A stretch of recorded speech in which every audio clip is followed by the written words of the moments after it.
Everyone, मैं अनामिका आप सभी का बहुत बहुत स्वागत करती हूँ। कैसे हैं आप सभी? उम्मीद है कि आप सब बहुत अच्छे होंगे और आप सबकी तैयारी भी बहुत अच्छी तरीके से चल रही होगी। अपने जीए के क्लासेस स्टार्ट करें, लेकिन आप लोग से एक शिकायत है। आप लोग जब मैंने जीए के नोट्स के बारे में कहा था कि मैं आपके साथ शेयर करूँगी, तब तो इतनी एक्साइटमेंट थे आप लोग, लेकिन अब क्या हुआ? अब नहीं पढ़ना?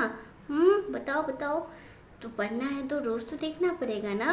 और जो भी वीडियो देखते हैं ना, प्लीज़ उनसे रिक्वेस्ट है कि अपनी अटेंडेंस ज़रूर दिया करो यार। मतलब कमेंट ज़रूर कर दिया करो, और क्लास कैसी लगती है ये भी बताया करो, ताकि मैं भी अपने कुछ इम्प्रूव कर सकूं। ऐसा तो नहीं है कि मैं पूरी तरीके से एक्सपर्ट हूँ, राइट? मुझ में भी बहुत सारी कमियाँ होंगी, तो वो कमियाँ भी मुझे ज़रूर बताया करो, और जो खूबियाँ हैं एक दो बता दिया करो ठीक है। और जो नए हैं उनसे मैं बता दूं कि ये जो जीए के क्लासेस है ना, ये मैं पीडब्ल्यू के नोट शेयर करती हूँ आपके साथ। मैंने पीडब्ल्यू का पेड बैच जब परचेज़ किया है, तो उसमें जो सर जीए पढ़ाते हैं ना, वही मैं आपको फ्री में प्रोवाइड करवाती हूँ, ताकि जो मतलब पेड कोर्स परचेज़ नहीं कर सकते फाइनेंशियली इश्यू की वजह से, उन्हें ये फ्री में आराम से मिल जाए और उनकी पढ़ाई में कोई रुकावट ना हो, है ना। तो अगर आपको अच्छा लगे तो प्लीज़ इसे औरों के साथ भी ज़रूर शेयर कीजिएगा। ओके, चलिए स्टार्ट करें। और अगर आपने इससे पहली वाली क्लास नहीं देखी है तो उसे जाके आप ज़रूर देख लीजिएगा। इससे पहले मैंने हिस्ट्री ऑफ बैंक पढ़ाया था, तो उसे भी आप ज़रूर जाके देख लीजिएगा। और ये मैं सेकेंड चैप्टर पढ़ा रही हूँ। ओके, पढ़ा नहीं रही हूँ, नोट शेयर कर रही हूँ। ठीक है, चलो स्टार्ट करते हैं। और आप लोग ये बताओ कि आप लोगों की आरआरबी की तैयारी कैसी चल रही है ग्रामीण बैंक की? सबने तो फॉर्म फिल कर ही दिया होगा, राइट? फॉर्म की डेट शायद बढ़ गई है, तो आप लोग चेक कर लेना। अगर किसी ने अभी तक फिल नहीं किया है तो जाके एक बार कर लेना, ओके? और तैयारी तो जम के चल रही होगी ना। और कौन कितने दिनों से तैयारी कर रहा है? कोई ऐसा भी होगा जो लास्ट फ्यू मंथ से कर रहा होगा, कोई ऐसा होगा जिसको 6 मंथ आप हुए होंगे, या फिर 1 ईयर, या फिर उससे भी ज़्यादा, राइट? तो प्लीज़ अपनी अपनी बातें मुझे कमेंट में लिख के ज़रूर बताना, ओके? चलो अब स्टार्ट करते हैं। और हम पढ़ रहे थे बेसिक ऑफ बैंक, राइट? उसके कुछ टॉपिक्स हमने डिस्कस कर लिए थे, अभी उसके आगे हम करेंगे, ठीक है? हमने लास्ट जो पढ़ा था वो यहाँ तक पढ़ लिया था, ठीक है? करेंट एंड सेविंग अकाउंट की डिफरेंस तक हमने पढ़ लिया था। अब पढ़ेंगे एफडी एंड आरडी, ओके? तो देख लेते हैं कि क्या है एफडी के बारे में। देखो, इंस्टॉलमेंट में जब पैसा जमा करते हैं तो बैंक हमेशा थोड़ा कम ब्याज देता है। ये किसके बारे में? तो ये एफडी के बारे में। जब हम एफडी जमा करते हैं ना, तो अच्छा, मैं आपको इसको अच्छे एक्सप्लेन से बता देती हूँ, ठीक है? तभी आपको अच्छे से समझ में आएगा।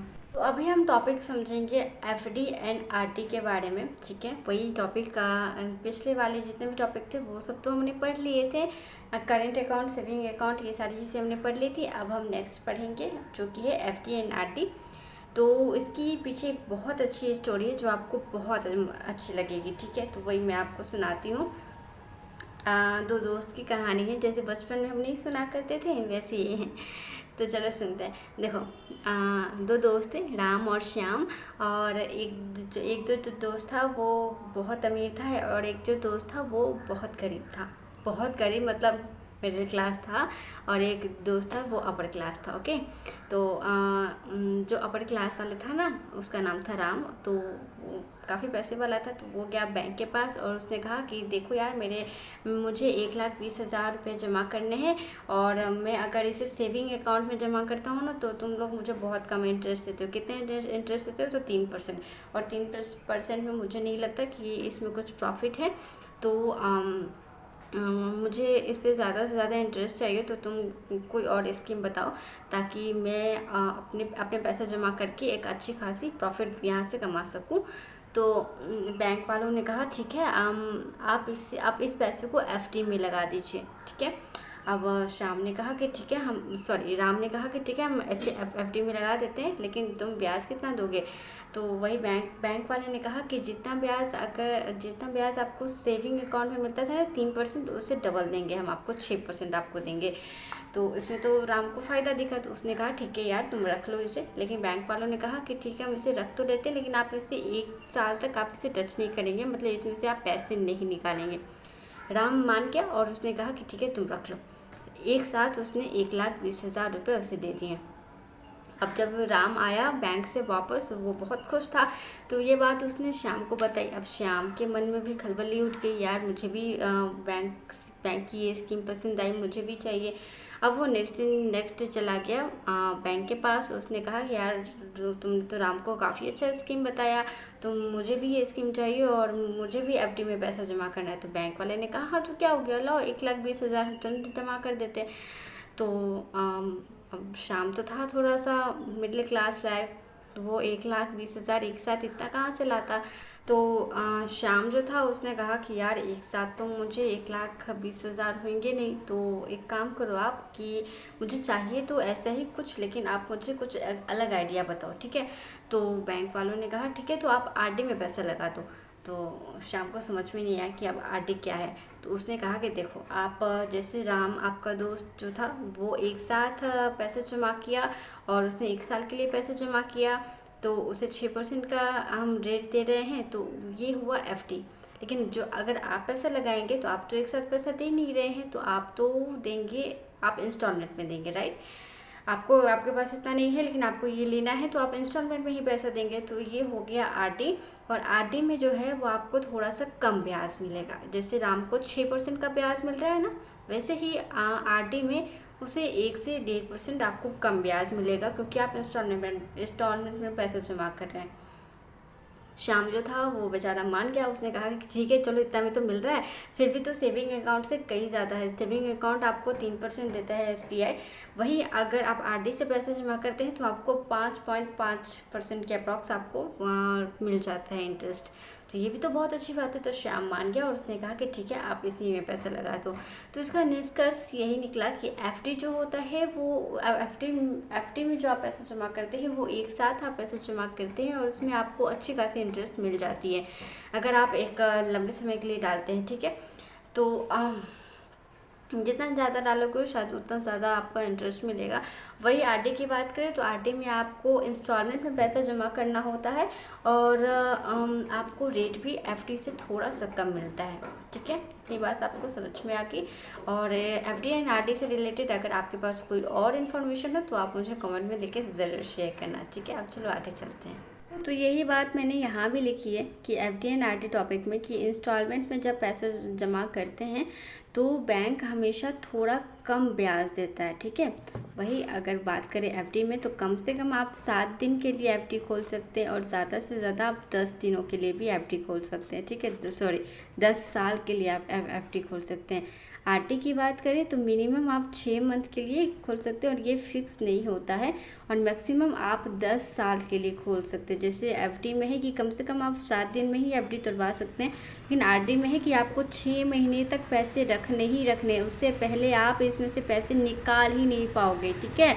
और एफडी में है कि मिनिमम आपको 7 दिन तो पैसे रखने ही रखने हैं, उससे पहले आप इसमें से पैसा निकाल ही नहीं पाओगे, ओके। इससे अच्छा जितना आगे अगर आपको इमरजेंसी हुआ तो आप बीच में भी पैसे निकाल सकते हो, लेकिन फिर वहीं पे आपका इंटरेस्ट देना बंद कर देता है ना। तो उसके बाद फिर क्या है कि आरडी जो है ये ज़्यादातर पोस्ट ऑफिस में होता है। अब बैंकों में जो है वो आरडी थोड़ा सा कम फेमस है, एफडी ज़्यादा बैंक में खोले जाते हैं, लेकिन आरडी जो है वो बैंक में थोड़ा कम फेमस है। लेकिन पोस्ट ऑफिस में ये आरडी ज़्यादा खोले जाते हैं, क्योंकि पोस्ट ऑफिस में ना आरडी में अच्छा खासा इंटरेस्ट मिल जाता है। लेकिन जैसे कि मैंने कहा कि एफडी से आरडी में इंटरेस्ट थोड़ा सा कम मिलता है, तो बैंक वाले जो होते हैं ना वो आरडी में थोड़ा सा कम इंटरेस्ट देते हैं, वही पोस्ट ऑफिस वाला आरडी में ज़्यादा इंटरेस्ट देता है आपको।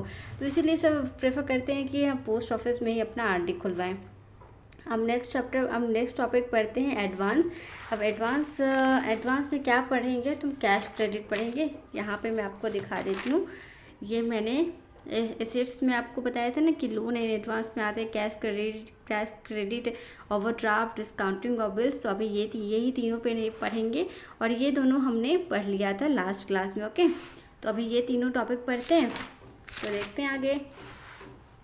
देखो कैश क्रेडिट ना बहुत अच्छी तरह से समझने वाला चीज़ है, मैं आपको अच्छे से समझाती हूँ। देखो कैश क्रेडिट भी है जो दो दोस्तों के का एग्जांपल लेके काफ़ी अच्छी तरीके से समझा जा सकता है। अभी सबसे पहले हम कैश क्रेडिट पढ़ लेते हैं। तो ये भी दो दोस्तों का एग्जांपल लेके समझेंगे और काफ़ी अच्छी तरीके से समझ में भी आ जाएगा। और जहाँ नहीं समझ में आए ना तो प्लीज़ मुझे कमेंट में लिख के पूछा करो, ओके। तो देखो, और हाँ, इसके बारे में अगर आपके पास कोई और भी इन्फॉर्मेशन हो, एक्स्ट्रा इन्फॉर्मेशन हो, तो मेरे साथ और बाकी सारे दोस्तों के साथ भी ज़रूर शेयर किया करो। चलो, कैश क्रेडिट को भी हम दो दोस्तों का एग्जांपल लेके समझते हैं तो काफ़ी जल्दी समझ में आएगा। यहाँ भी दो दोस्त हैं, दोनों दोस्त गए बैंक के पास, और एक जो दो दोस्त था वो सैलरी वाला था, वो किसी कंपनी वंपनी में काम करता था, और एक जो दोस्त था वो बिजनेसमैन था, दुकान चलाता था अपनी, ठीक है।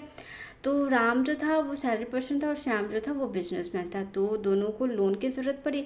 तो राम गया बैंक के पास और राम ने कहा बैंक वाले को कि भैया जी, मुझे ना लोन चाहिए आपसे और मुझे 10 लाख का आप लोन दे दो। वही श्याम भी कहा कि भैया जी, मुझे भी 10 लाख का लोन चाहिए।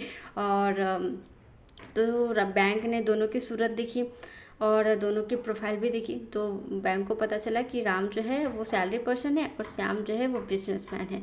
अब सैलरी पर्सन है बिजनेसमैन वालों के लिए, दोनों के लिए अलग अलग रूल है बैंकों में, ठीक है।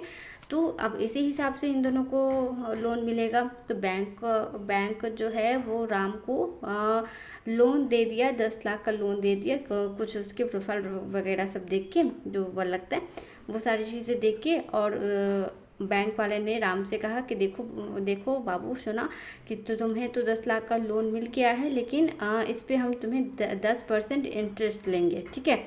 तो राम बेचारा मान के, उसको ज़रूरत था तो उसने अपना लोन 10% इंटरेस्ट देने के लिए वो तैयार हो गया। वही बात करें अगर श्याम की, तो श्याम जो था वो बिजनेसमैन था। तो बैंक वालों ने इसका एक अकाउंट खोला, कैश क्रेडिट से अकाउंट खोला, और इसमें भी इसको डाल दिया आपको 10 लाख रुपया, ठीक है। अब इसका जो 10 लाख इस पे डाल दिया। अच्छा, राम को जो इंटरेस्ट लगेगा ना वो पूरे 10 लाख पे लगेगा, लेकिन वही अगर श्याम की बात करें तो श्याम का जो इंटरेस्ट लगेगा ना वो पूरे 10 लाख पे नहीं लगेगा। श्याम 10 लाख में से जितना पैसा निकालेगा ना उस पे इसको इंटरेस्ट लगेगा। जैसे 10 लाख में से श्याम ने 1 लाख निकाला ना, तो इसको 1 लाख पे इंटरेस्ट लगेगा। ये इसको जो लोन मिला, ये मिला है आपको सिंपल सा लोन। लेकिन वही बात कर रहे हैं हम कैश क्रेडिट की। तो कैश क्रेडिट में मैंने क्या लिखा है कि cash credit sanction amount 10 lakh and taken 10% interest but in withdrawal amount, मतलब जितना पैसा आप 10 लाख में से निकालेंगे ना उस पे आपको इंटरेस्ट लगेगा, ना कि पूरे के पूरे अमाउंट पे। जितना पैसा निकालोगे उस पर ब्याज होता है, यही होता है सीसी। बात समझ में आ रही है कि जितना पैसा आप अपने लोन में से निकालोगे ना उस पे आपका ब्याज लगेगा, और जितने जल्दी फिर डाल दोगे तो फिर आपका ब्याज लगना बंद हो जाएगा। तो यही होता है सीसी। और मैंने यहाँ भी लिखा है कि बिजनेस पर्सन जब बैंक से लोन लेता है तो उसे सीसी के थ्रू दिया जाता है, उसका न्यू अकाउंट ओपन किया जाता है, ठीक है। और जितना लोन मांगा है उतना अमाउंट न्यू अकाउंट में डाला जाता है, और साथ ही साथ उसे एक चेक बुक भी दिया जाता है ताकि आप इससे अपना काम कर सको।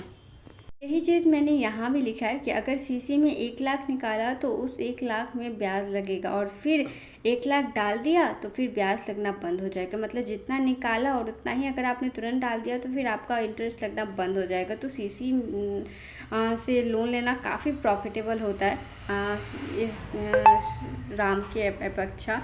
तो श्याम को इसमें ज़्यादा प्रॉफिट हो रहा है राम की अपेक्षा। राम को जो है वो पूरे के पूरे 10 लाख पे उसको 10% का इंटरेस्ट लग रहा है।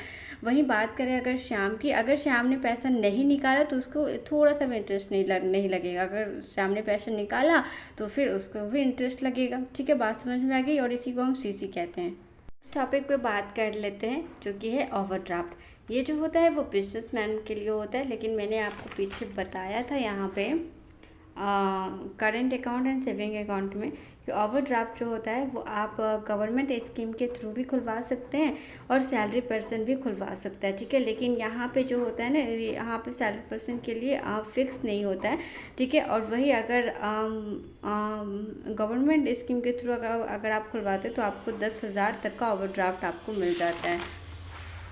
वही बात करें अगर बिजनेसमैन वालों के लिए, तो उनके लिए क्या सुविधा है, यहाँ पे आप देखिए कि आपके अकाउंट में जितना पैसा है आप उससे ज़्यादा पैसा निकाल सकते हैं।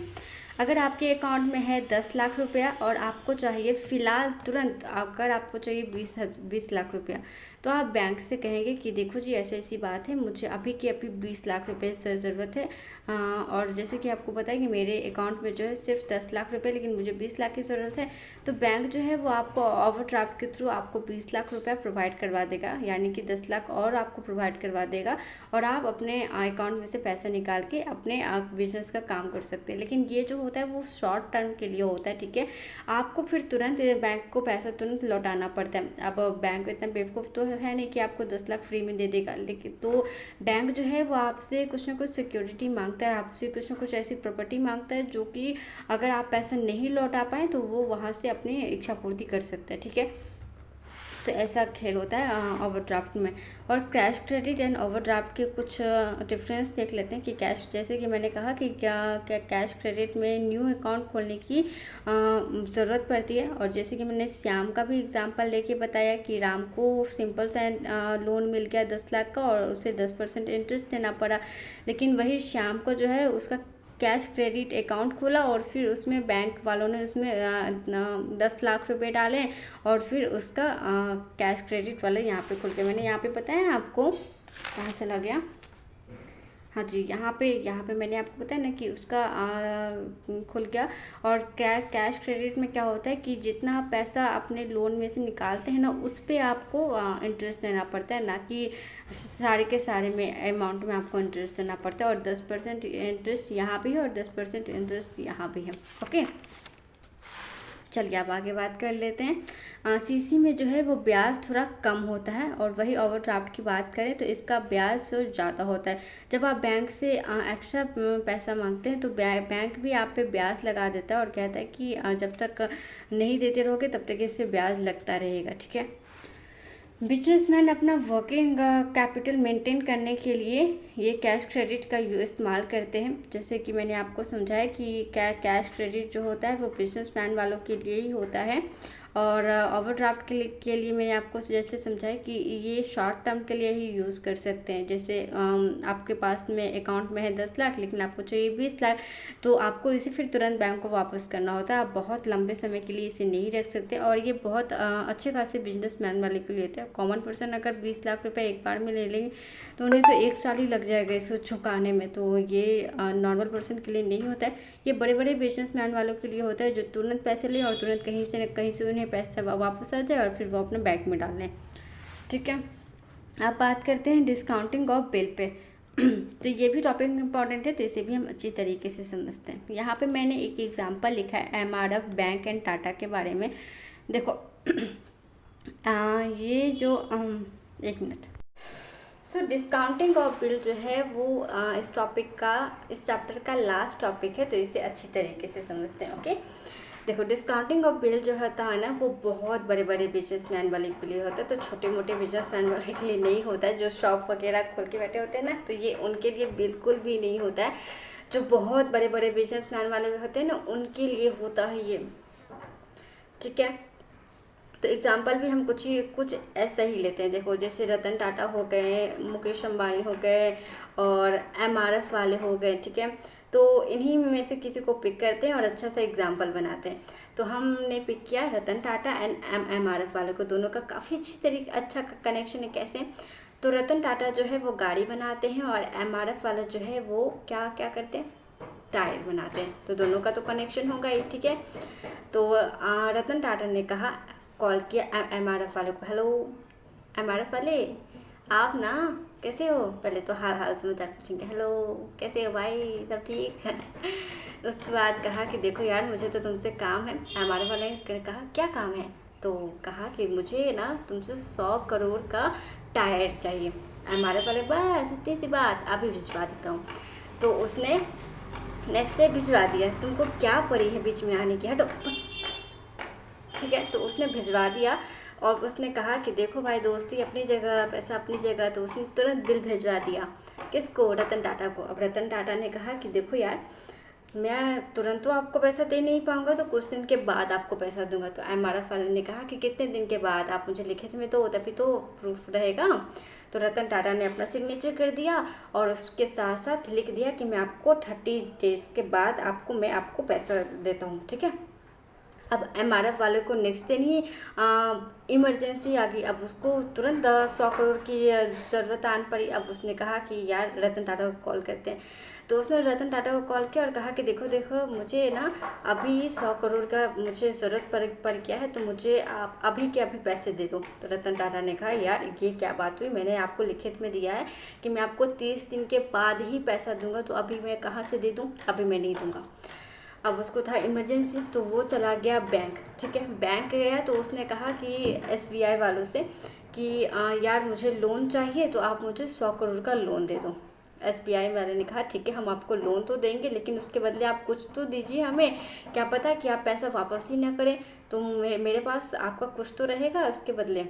उसने कहा कि हाँ ये तो सही कह रहा है। तो उसने कहा कि एक काम करो, आप ये जो बिल है ना जो जिस पे रतन टाटा ने साइन किया, तो कहा कि ये बिल आप रख लो, अगर मैं पैसा वापस नहीं कर पाया ना तो ये पैसा आप उनसे ले लेना, ठीक है।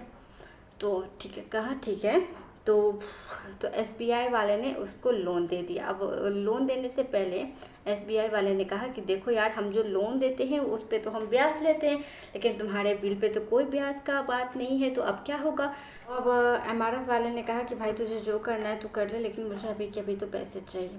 तो बैंक वाला भी चालाक, उसने कहा कि देखो हम तुम्हें 100 करोड़ तो नहीं देंगे, लेकिन हम तुम्हें 90 करोड़ दे रहे हैं। तो उसने कहा यार 90 करोड़ क्यों। उसने कहा देख तेरे तो तूने जो बिल दिया है ना उस पर तो कहीं भी इंटरेस्ट का बात नहीं है, तो हम अपना इंटरेस्ट काटेंगे कहाँ से, यहीं से तो काटेंगे। तो पहले ही उसने बैंक वालों ने अपना 10% काट लिया और उसे 90 करोड़ थमा दिया। अब टाटा जो था वो बैंक वालों को अपना 100 करोड़ दिया और बैंक वाले ने उसको 90 करोड़ दिया। तो इसी तरीके से बैंक वाला जो है वो बिल पे डिस्काउंट लेता है, तो इसी को कहते हैं डिस्काउंटिंग ऑफ बिल। बात समझ में आई ना, कि बैंक वाला जो था वो अपना 10% काट के एमआरएफ वाले को दिया और फिर बाद में फिर टाटा से अपना 100 करोड़ रुपए वापस ले लिया, ठीक है। तो इसी को कहते हैं discounting of bill. I hope कि आपको समझ में आया होगा। और सबसे ज़्यादा जो बैंक को प्रॉफिट होता है ना वही ये डिस्काउंटिंग ऑफ बिल से होता है, क्योंकि इससे बैंक बहुत ज़्यादा कमाता है। बैंक भी क्यों पीछे रहे यार, यही सबसे तो उसकी कमाई है।